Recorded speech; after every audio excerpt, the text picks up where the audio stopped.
You are watching the press preview, a first look at what's on the front pages as they arrive. It's time to see what's making the headlines with journalist and broadcaster Jenny Kleeman and the Daily Telegraph's associate editor for politics, Christopher Hope. They'll be with us from now right up until just before midnight. So let's see what's on some of those front pages for you now. Trusts hit by minus strike is the pun on the front of the Metro after the PM's latest popularity poll rating amongst party members, which the paper says is a record minus 70%. The Eye says she could have more peril to come if, as feared by many, she drops her pledge to keep the state pensions triple lock. That's also the top story in the Daily Mail. The Telegraph also reports that it's one option now being considered. But as the pension campaigning Daily Express puts it, don't dare go back on pension triple lock. The Guardian leads with what it calls toxic budget cuts that are raising the party pressure on the PM. The Financial Times reports that Chancellor Jeremy Hunt is preparing to raid the profits of banks and energy companies as he tries to balance the nation's books after the tax U-turns. According to the Times, he may also postpone the planned cap on social care costs. While City AM leads with the concerns of the Mayor of London that the recent markets chaos is hitting investment in the city. With strikes now being threatened across the UK over the rising cost of living, the Star says the country is heading back to the industrial chaos of the 1970s. And with the NHS under particular stress, the Mirror leads with the story of a war hero who spent 26 hours on a hospital trolley in A&E before getting a bed.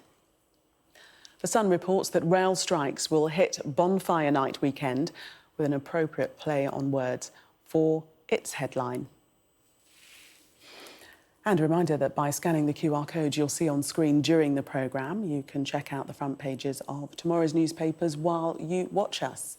And we are joined tonight by journalist and broadcaster Jenny Kleeman and the Daily Telegraph's associate editor for politics, Christopher Hope. Welcome to both of you. Let's start with the Financial Times and their front page. And as alluded to when we ran through the headlines there, this is Jeremy Hunt's suspected raiding of energy companies, their profits and banks to make up the shortfall. Christopher, take us into this story.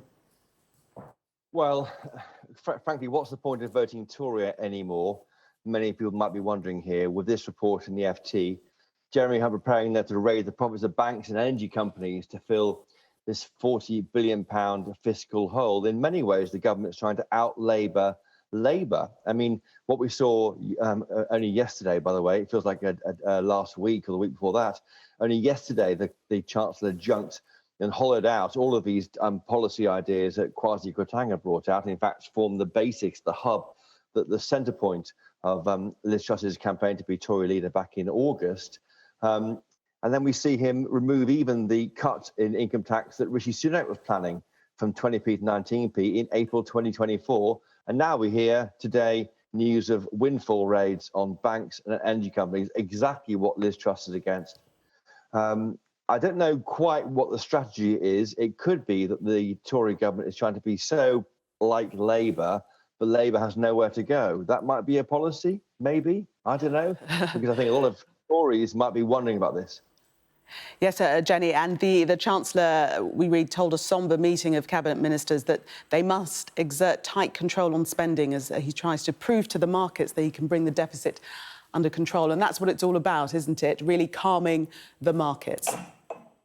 Yeah, there was a kind of eerie calm in Westminster today, and the markets were calmer, but that's because everybody is now waiting and speculating about what the Chancellor is going to say on Halloween, the 31st of October.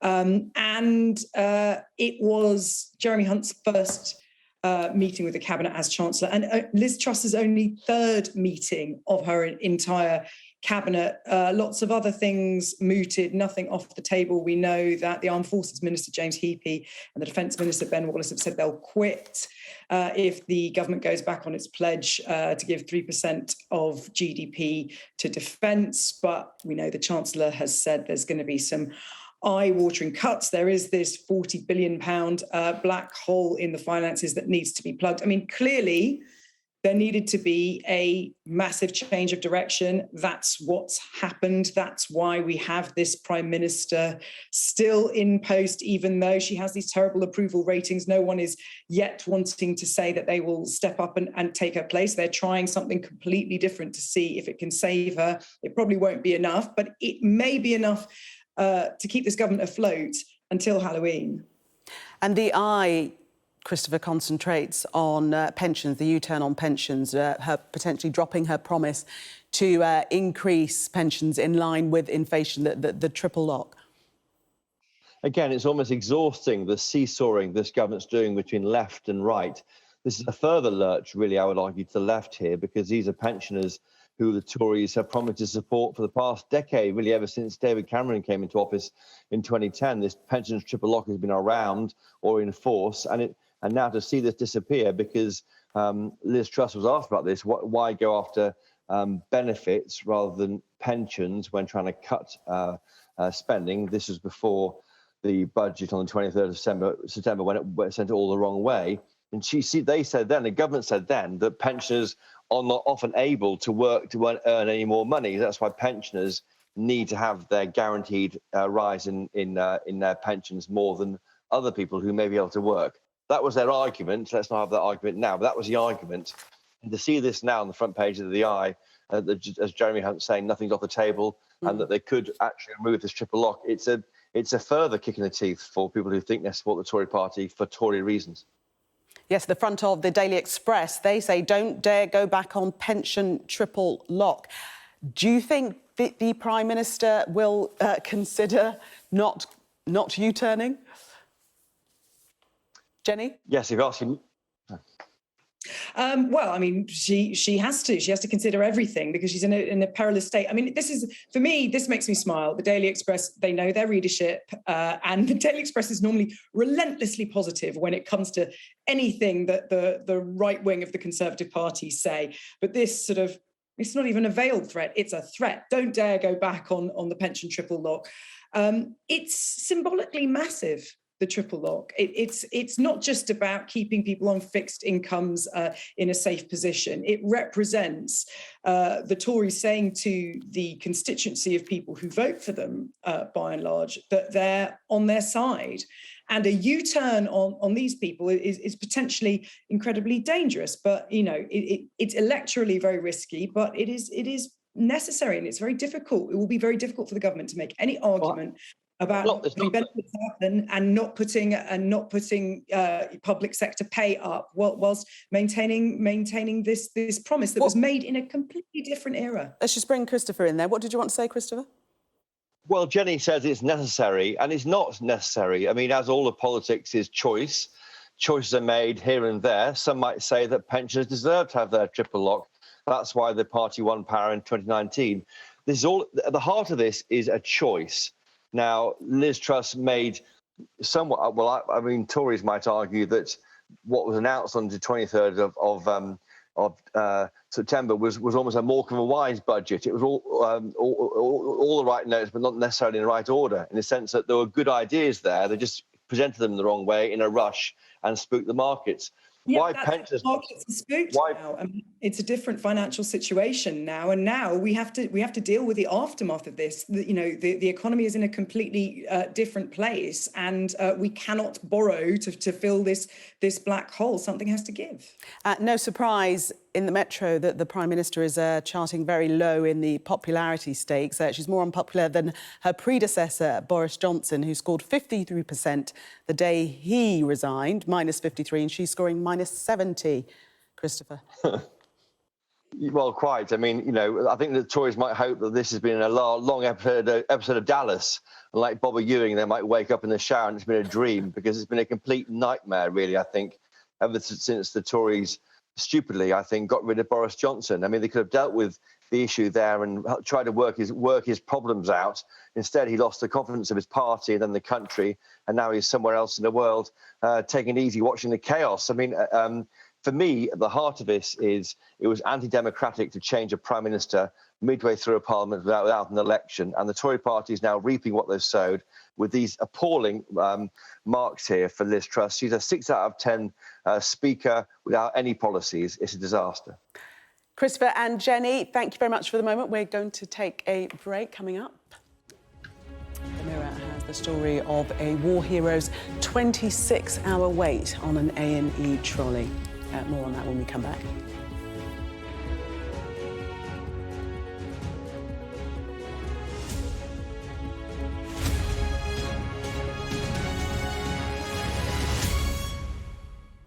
Welcome back. You're watching the Press Preview.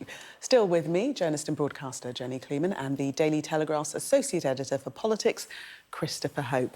Let us have a look at this truly shocking story on the front of the Mirror. This is the tale of Stanley Solomons, who was left waiting for 26 hours in A&E. Just utterly unbelievable, Jenny. I mean, it is a shocking story, but we know that it's not extraordinary. We've heard many stories like this over the summer, and there have been reports today that 300,000 patients have experienced harm because of handover delays between ambulances and A&E. These handovers, they should take 15 minutes. They're something like on average 3 hours long. It's really, really shocking. It's the sort of thing that you would expect to find in a country which is a lot less wealthy in a developing part of the world. And this is one of the many kind of symptoms of our country being in such a poor state at the moment. I think a lot of people have been feeling, certainly over the past few weeks, that we're in a kind of terminal decline here, that things have been let to fester and get to such a bad state that you have, veterans, war heroes leaving, being left to die when we should be doing whatever we can to look after these members of society. So 95 years of age, but this is the very thing that this new war room plan, this NHS plan to tackle the winter crisis is going to try to prevent, Christopher. That's right, and it's worth noting here, it's the second time that Stanley Solomons, who's a hero from Bletchley, part of the Code Breakers, has been left on a trolley at a hospital for a long period. In 2019, the same paper, The Mirror, revealed that he'd been forced to wait 12 hours to be seen by a doctor at Leicester Royal Infirmary. This 26-hour delay happened in Nottingham. This is clearly unacceptable because the NHS is all about throughput, getting people from the ambulance into a bed, out of the bed and home as quickly as possible. That is what the NHS is. It's logistically difficult, and that's what's so challenging, I think. I think the first half of the programme has been discussing the machinations of the personality politics at the top of the government. But this is the meat and drink of why it really matters and why I think Labour has a chance here to say to the country in the election in 2 years' time, Britain isn't working, and I'm going to fix it. And I think that that's an opportunity here for Labour. They'll look at these stories here. They're appalling. It's outrageous. They shouldn't happen. And voters might think, well, can Labour do better?